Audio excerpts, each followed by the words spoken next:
Well, it's a new dawn, it's a new day, and it's a Monday morning, a fresh start to a week, and you've made the right decision by tuning in to MTV Sports. You're watching Good Morning Sri Lanka, and I am Vasam, and we are going to discuss a very interesting topic this morning, which is, I was told, holistic healing. And we've got somebody very interesting as well in the studio, and to introduce you to her, we have Gaia Kodithuwakku, who's also better known as Gaia.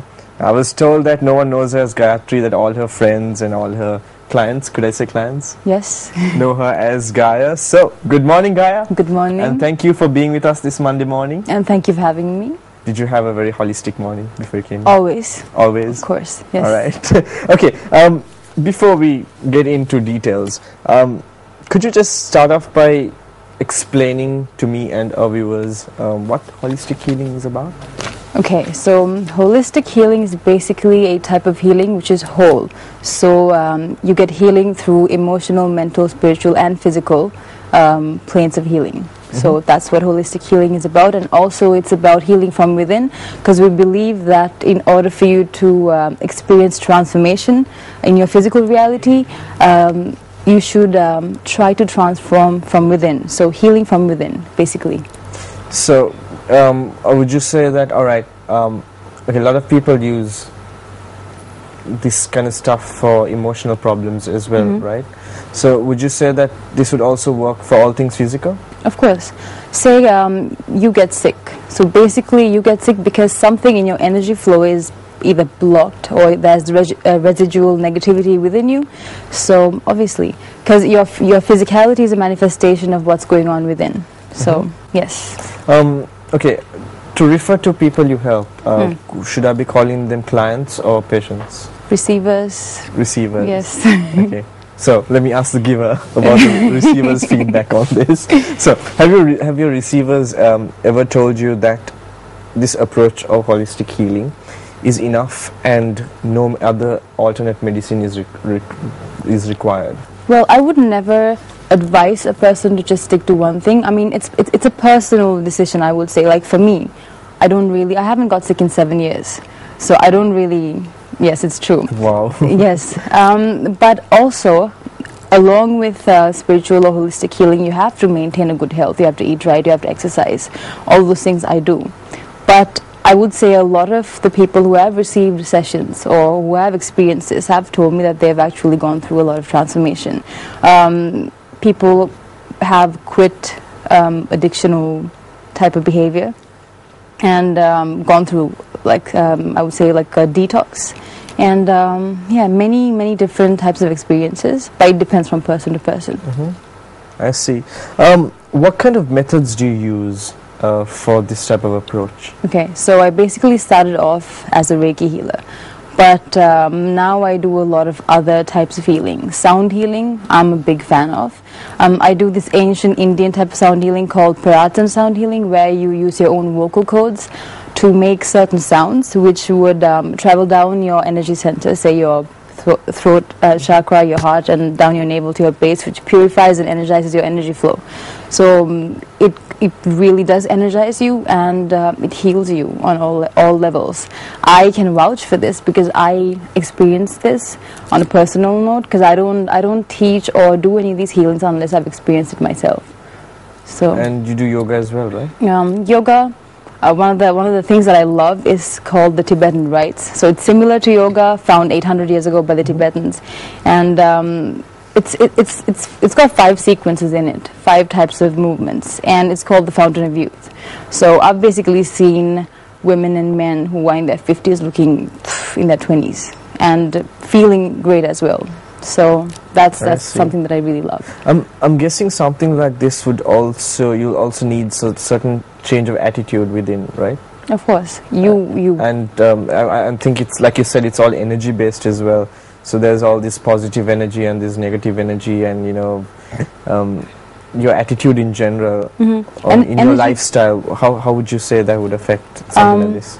See, if you're gonna, miracles are not going to come to you unless you want to experience them. You have to be disciplined and you have to be consistent, and energy based and also intention based. So you have to have the intention to want to heal and want to improve your life, you know, to the better.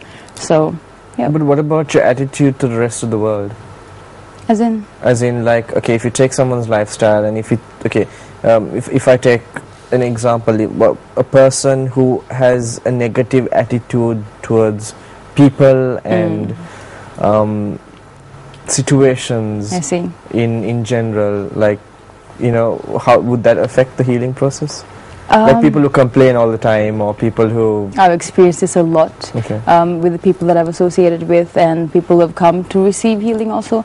One thing that I've noticed with people who complain is basically, say you complain about your boss or your friend. It's basically people come into your life and mirror you.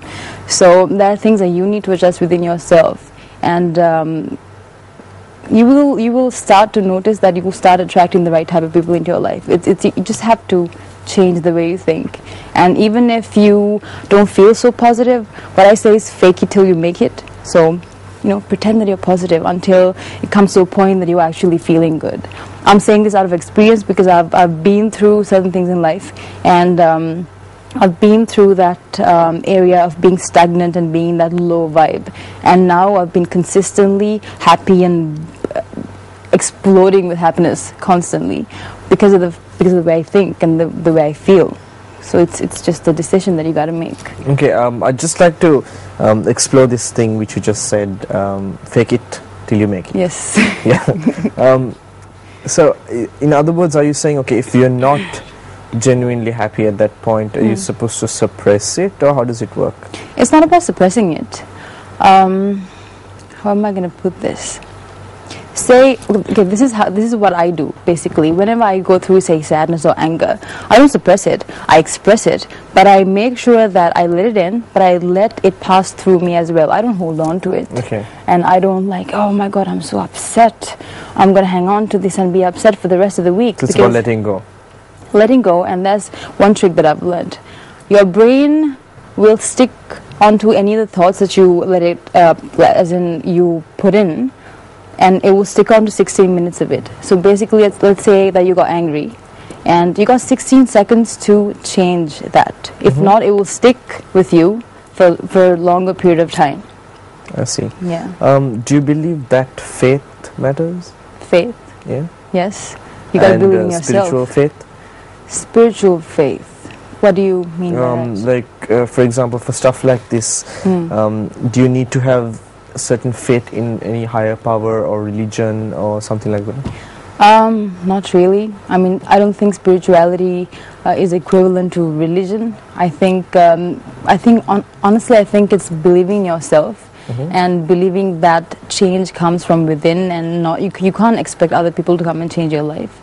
And I think it's believing the power that you have within yourself, and the power that and the fact that you can create the reality that you want to experience and attract the type of people, the type of experiences, the type of things, you know, even if you like a car, or if you want to have like a beautiful girlfriend who's loving, a great relationship. I think it's all got to do with the way you perceive and the frequency you exude.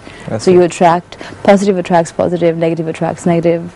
You know, energy equals mass, E equals MC square. Yeah. Wow. Okay. So, you know. Just got a little technical there. All right. Okay, so we need to go in for a short commercial break, but when we do come back, we're going to talk lots more on this topic, and also going to explore a little bit about Gaia and how she got into this. So don't go away. We'll be right back on Good Morning Sri Lanka.